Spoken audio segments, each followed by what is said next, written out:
ทางนี้ก็ใกล้จะได้ขึ้นได้บอกมือบอกวันเพื่อนเด้อบอกเลยได้จันทงกับวันที่เช้านะวันจันทร์บ้านนะ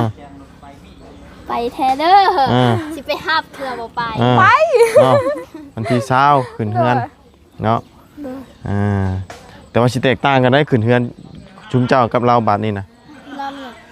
ฮะนับเลยเอ้าของเรานี่ของน้องป๊อบนี่พระเยซูเด้แม่งพี่สู้ด้วยหมูกันว่าจะขึ้นแบบไหนเนี่ยดอกแม่เนี่ยขี้ถึงเจ้าสิแตกต่างกันเพราะของเจ้านี่แบบผีเนาะอันนี้แบบพระเจ้า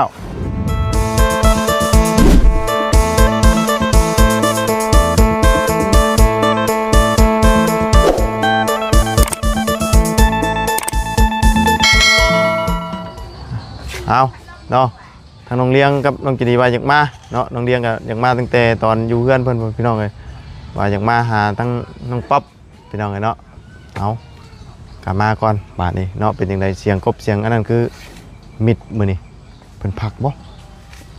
คือมีเสียงกบเนาะอ่อนๆเอ็ดๆนะเนาะเอาสบายดีเด้อสบายดีไปเนาะไปหาทั้งและสาวป๊อปเพิ่นเนาะยุ่งลายได้พี่น้องเลยฝนตกฝนดินใช่ไหมเนาะโอ้สร้างเป็นพักเลยจักบอกเราไม่ฮอดใส่แล้วพี่น้องเลยใกล้ฮอดมือฮอดวันเลยบอกเนาะมาเบิ่งทั้งนี้เบิ่งนี่เนาะปั๊บโอ้ฝนกำลังมีข่าวดีจังเนาะโอ้กำลังมีข่าวดีอะนี่เนาะโอ้ใช่ยังก้อนแหลมเนาะผูไป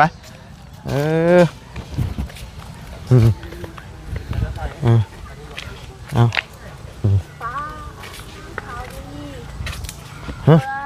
ข่าวดีป่ะนะ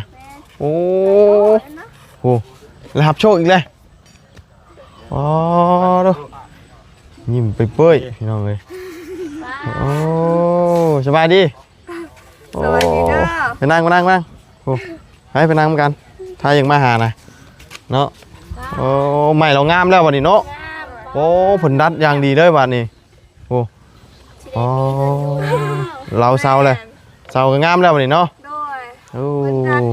ผลดัดให้แล้วสื่องามแล้ววันนี้ใหม่เราเนาะเพิ่นเฮ้ย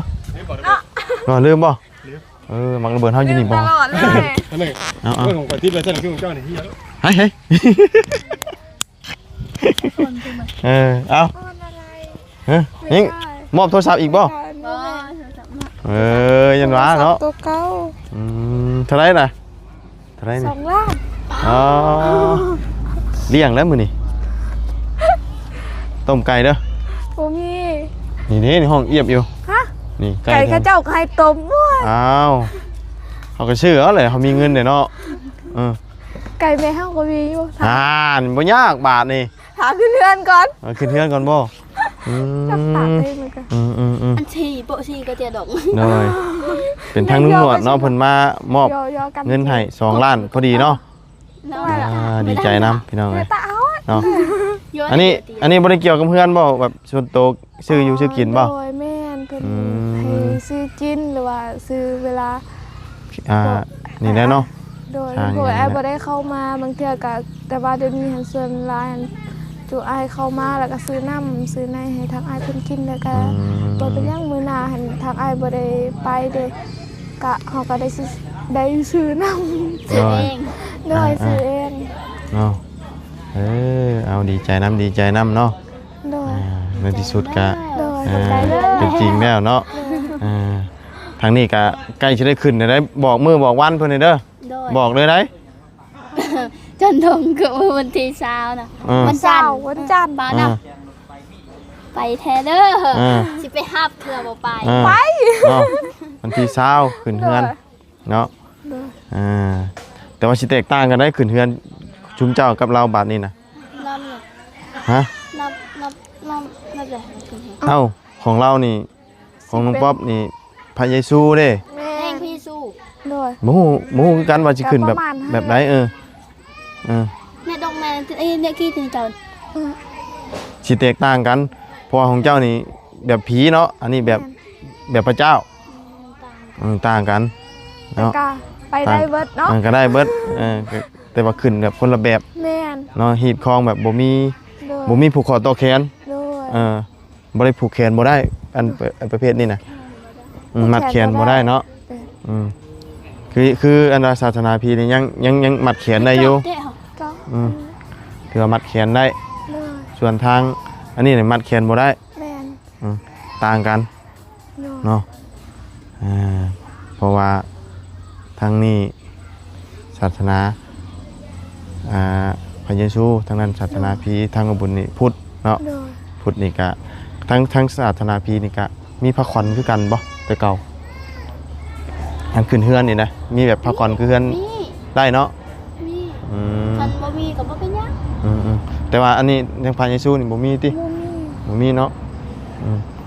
เพราะว่าตามขึ้นแต่ละหลังนี่กะ เจ้าเรีย เพราะว่าผ่านมาหลายหลังอยู่ได้พระเยซูนี่กะ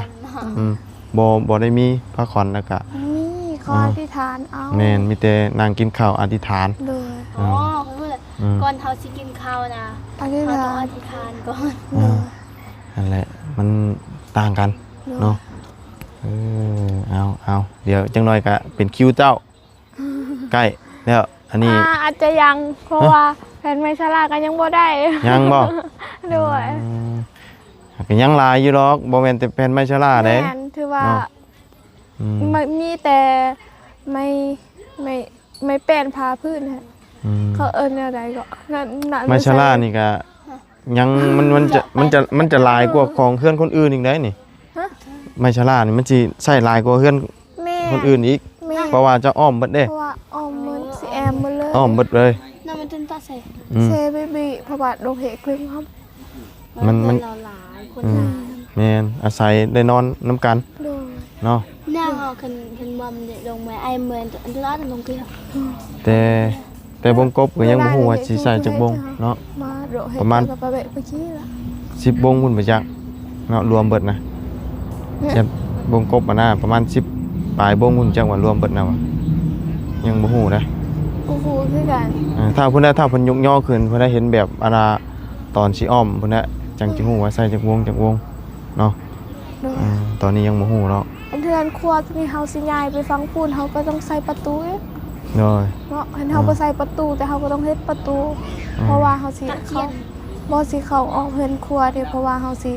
เอาเฮือนครัวตัวนี้แล้วก็ ติดกัน แม่น เพราะสิยกตัวนี้ไปติดแบบตัวนั้นได้บ่ แม่ ติ น ดมันก็ง่ายอยู่แต่เวลาเฮาย่างไปย่าง แม่ มาน ก็เฮ็ดของกินมันก็ส ส บาย บายเวลาฝนตกเห็นเฮาจึงบ่ลงแล้วแบบ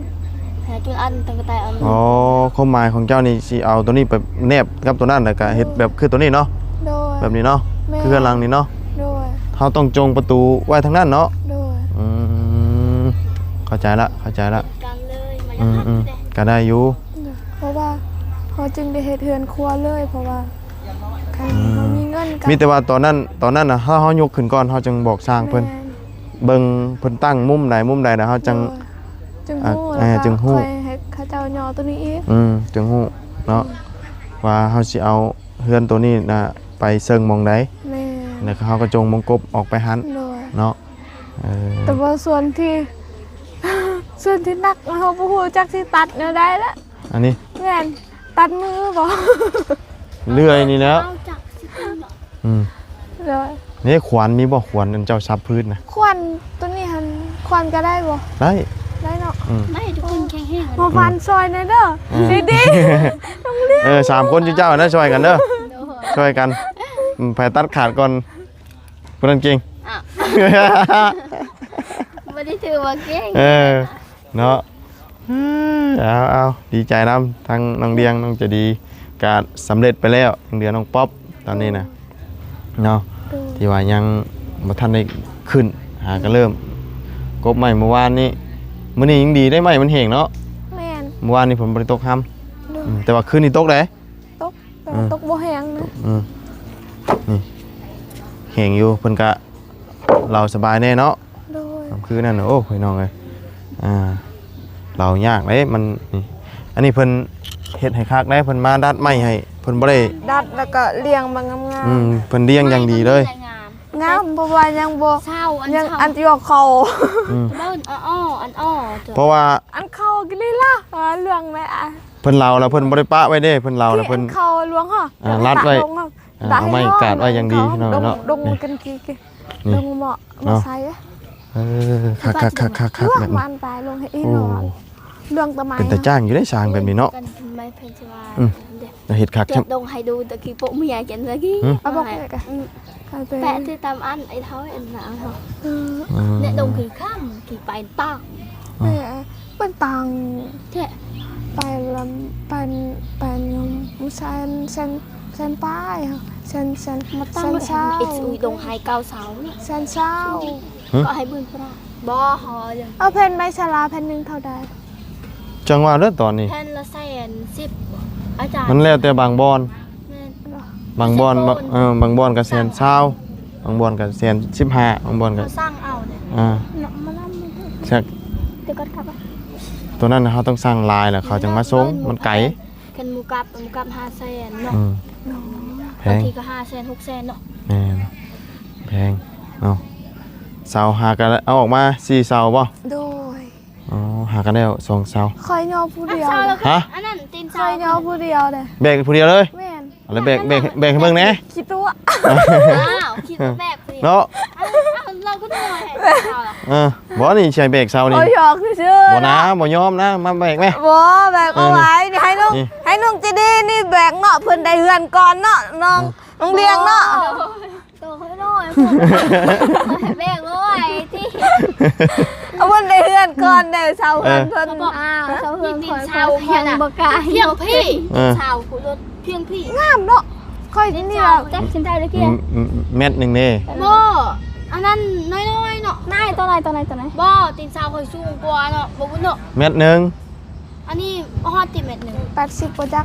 อันนี้ก็เม็ดหนึงนี่ บ่ ตัวนี้ ฮอด บ่ตัวเฮือนครัวนี่ ตัวเฮินควรคือ อืม เฮินครัวแล้วบ่ฮอดตี้เนาะสำคัญตี้ ของค่อยนี่เขาเจ้าอยากเปลี่ยนเนาะแต่ก็เปลี่ยนบ่ได้แล้วเพราะว่าบ่ฮู้แบบคันเปลี่ยนแล้วแบบนี้เขาสั่งเฮ็ดเป็นพิเศษด้วยเนาะ แม่น แค่เฮ็ดเพียงเลยอันก็เปลี่ยน เปลี่ยนได้ ได้ แม่น แต่ว่าแบบนี้เลยเปลี่ยนบ่ได้แล้วก็เลย เพราะว่าเขาสั่งเอาเด้ โดยก็บ่เป็นหยัง เด้อบ่เป็นหยังดอก โดย แบบนี้มันงาม มันก็ตั้งนี้เอา ไม่ได้ไร ลงไม่กล้าตัวมันจ้ะ เพราะว่าฟังกับฟังตีนมันนี่นะนี่ฟังเพราะตีนมันนี่ เห็นสาว จับระดับได้เลยเนาะ ก็ได้ไม่ เอ ใช่ อ นักเครื่องไปดาวเลย ฮะ เรียนลงกุดเราทำใจจริง ยังกับอยู่ตราสัง ชอบก็เนาะชาวป๊อบนะเป็นคนโชงเองเบิ่งนะใช่แล้วเบิ่งเขาเทียบกันแล้วเบิ่งแต่ก่อนนะสำคัญแต่ก่อนนะ อืม แต่ตอนนี้สู้แล้วเบิ่งอ่ะอ้าวเห็นบ่เราสู้แล้ว ใส่เกือบชูงวะ เบิ่งมาปวดเกิบเนี่ยสำคัญเสย หัวเพ่งหัวนะ3คนนี่เนาะยืนเบิ่งหัวเพ่งหัวได้นี่นะ ก็สิซ้ำกันนั่นแหละ เอายืนเที่ยงกันติ ซ้ำกัน ไปซ้ำกันนี่ไปยืนนี่สิตายโฮกให้นี่ไหมโอเคโอ้ซ้ำกันเลยเออ ใส่เกิบมีซุ้งเลยเฮา เออโอ้ผู้เพิ่นเฮ็ดละบานนี่เสียงตบเพิ่นขึ้นได้ฮะ เฮ็ดในร้อย บ่ 50มาเนี่ย 50เจ้าก็50คือกัน แล้ว50คือกันคนนี้ 50 ก็50บ่หาแทกมื้อนั้นน่ะ 145คอยเลยเจ้าหน้าแท้คือคนตาย อ้าวมันบ่มีเนาะกระแทกเอาเม็ดแทกก็แล้วอืมจับยืนแต่ก็เม็ดแทกก็เลยเด้อฉันสาวลงมาไหน สร้างเพิ่นพากินข้าวแล้วบ่ กินแล้ว เพิ่นได้หยังกินมื้อนี้ ก็บ่ฮู้คือกัน เพราะว่าคอยถามเพิ่นบอกว่าเอาของกินมาแล้วก็พอดีคอยกันเอาไม้กับเบิด น้ำไม้ก็เบิดพอดี แม่นคอยไปหาเฮ็ดแล้วบัดนี้แล้วไปหาแถวสวนในตะบ่มี บ่ได้ครับ ด้วยเพราะว่าเห็นเขาเจ้าได้เฮ็ดก็อยากกินคือกันบ่ เฮ็ แม่ ด น ปว ไว้ กบ่ โดยสิหาให้สร้างดอกอยากหาให้เจ้าของเองแต่ก็บ่ได้ มันบ่มีดอกแถวนี้บ่ค่อยมีเฮ็ด กะแบบเฮาเคยเอาเด้บอลเฮาเคยเอาแต่บัดนี้เฮาไปหาไปยามแล้วแบบบ่มีแล้วเด้ โดอันฮอนบนเตี้ยฮะ โดย เทียบกระดาษแล้วก็ต้องเทียบ เลือปากกระดับ ให้ไปย่างตามที ย่างกัน ได้ต้องเซ่ได้เซ่ให้ชั่วแต่เราเองทุกใครอยู่เรียนไปแล้วให้ก็ได้เราด้านน่ะ หน้าทะเลเลยแม่มันก็ทะเลตะโครง ไปใช้พายางกระเบื้องพุ่นลงไป ไป ทั้งบาโตะมานี่บ่นี่นะนี่บาโตะไปบ่เคยเห็นบ่บ่เคยเห็นบาโตะบ่ เพื่อนเราจะมาเห็น บ่จันเฮ็ดแล้วเลยเด้ สวัสดี โอ้เอา มาเยี่ยม โอ้ สบายดีสบายดีเด้อทางเชียงเนาะ หมู่ โดย ดีแล้ว เป็นรุ่นน้อง รุ่นน้อง โดย เนาะนี่แหละ รุ่นเดียวกันนะ โบเป็นหมู่คือกันเนาะแต่ว่าห มันแยกไว้เนาะอันคือไว้นี้หน่อยเนาะวันนี้เอาเสาเสียงดังได้อยู่นี่นะเสียงออดแอดอยู่ เฮ็ดเป็นบ่ การแรก จะลองหรือบ่ ข่อยเฮ็ดเป็น แม่นบ่ แม่น โอ้ยได้จักบาท อันหนึง เนาะ เอาเฮาก็ค่อยๆเรียนเนาะเฮ็ด2อัน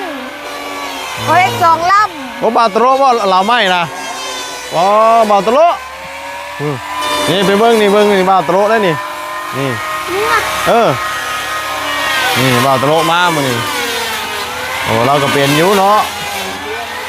นี่พี่น้องเลยเนาะบาตโรมาทำไมเราตอกมื้อนี้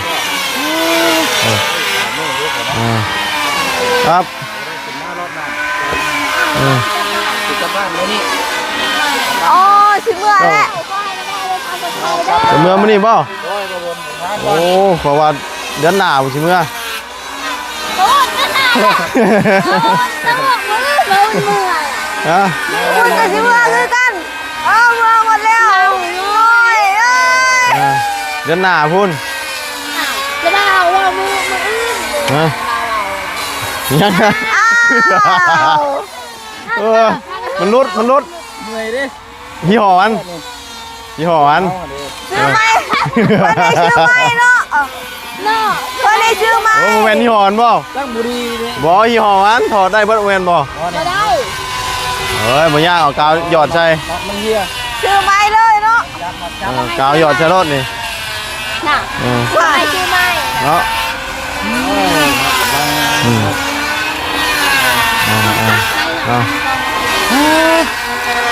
มื้อนี้สบายอยู่สร้างเพิ่นเราไม่มันก็บ่เปียกเนาะ โดย ถ้าฝนบ่ตก แม่น โอ้มาทาครีมหน้าใสได้น่ะแม่บอกเจ้แม่บอก ขอแม่ขอครีมเราแม่นี่ย่านี่ มาจากหน้าขาวคุณบอเสียงเหรอ เนาะ เอ้ยไม่อยากได้หน้าดำบ่ ขึ้นมาเพื่อเดี๋ยวจะไปเยี่ยมยามเด้ออันนี้เรียน โดย แหล่งต้นดีน้ำมัน โอ้ย ทานเนาะ โดยขอให้อายเดินทางปลอดภัยเด้อ โอ้ย ขอให้พระเจ้าอวยพร แล้วทานมาป๊อกเด้อ โดย ถึงมื้ออื่นมื้อการยุด2มื้อ แม่น อื่นเพิ่นมาบ่ เดินมาอยู่อีก2มื้อเสาร์อาทิตย์ยุด แม่น เพิ่นเข้าพายชูบ่ บ่เพิ่นไปร่วมบ่จักร่วมเรียกพระเจ้าเนาะ ก็คือว่านี่ไงเกี่ยวกับงานการบ้านนั่นแหละแบบว่าเป็นมาปวดตา เพิ่นเป็นปกสบ่ เกี่ยวกับเป็นแพทย์เป็นหมอนะ เพิ่นนี่บ่เป็นแพทย์เป็นหมอ ก็เราในบ้านเลย เรานี่ในบ้าน พออยู่ในเรื่องแล้วเป็นในบ้าน ดูแล เนาะเอาแต่ว่ามาเราไม่เห็นแล้วนะมื้อนี้เนาะ จังหวะดูแล แล้วบ่แล้วเดี๋ยวจังว่ากันเนาะ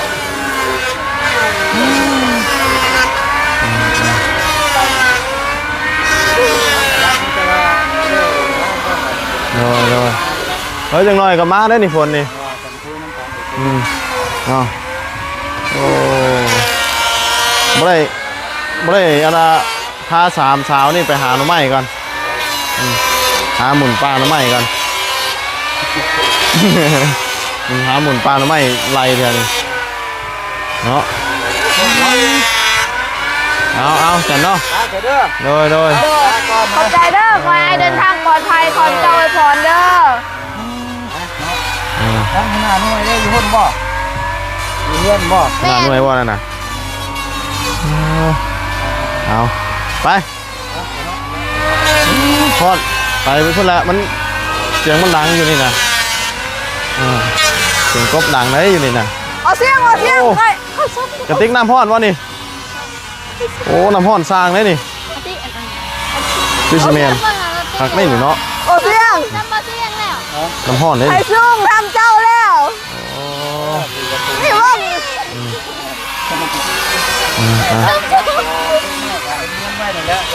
ทางเนาะเราเลี้ยงไม่เนาะ โดย ไปน้ำเด้อทำนี้ขาวัดถึงเก้าเนี่ยนับตกเป็นให้ได้นะ บุมี เป็นดัดเขาอย่างดีได้งามไหมโอ้เสาเราวัดเราเด้อก็งามเลยนี่ งามกว่าเก่าอีก ไปแต่เสาตอนนั้นอย่างงูเนาะ โดยข้าเจ้าดัดโตอยู่นี่กะงงคือกัน บ่ แม่นยกเว้นตัวนี้นี่ป้าข้าเจ้าดัดบักดน บ่ ๆแม่น เพิ่นเอายังหัดอ่ะ เอาจักร ฮะ เอาจักรนี่แหละดัด คืองูกินเขียดแต่ตัวนั้นน่ะเนาะ โดย น่านั่นต้นมะมีจะมาให้จักหนึ่งนั่น เอาให้จักรกบเลยบอกโอ้ จะเอาเขาพันง่ายหรอก กบได้บ่ ฮะ ให้แล้วก็เผ็ดให้เนียนแบบนี้นะบ่มีเปลือกนั่นน่ะ นี่บ่อย่าถูแห้งนะนี่มันเสามันเนียนอยู่มันก็มีนั่นเอง ไอโฟนอันไหน เจ็ดโปรแม็กซ์ไม่ไอโฟน13 ไอโฟน16 เนาะถือว่ามีข่าวดีทางนุ่งหนวดเนาะมามอบเงินให้ทางน้องก๊อฟเราพอได้ที่อยากคือกิน ก็น่าภูมิใจ ที่ยกข้ามเลย มีข่าวดีมาเรื่อยๆทางน้องเพิ่นก็ได้ช่วงนี้ก็ ยังมีเธอที่ โอ เก่ง เคอยู่เนาะ นี่แน่ไอ้ก็ หลังจากทางเพิ่นมาดำเนินการน้องเอ้ย ดังเอาจานเลยจะกินไอโฟน มันก็ มัน ดัก ตก ไว้ หาเราแล้วก็โอ้งามเพื่อน กินไอโฟน ป๊อป เดี๋ยวฮะทำยังไงครับอันทำบุกได้มา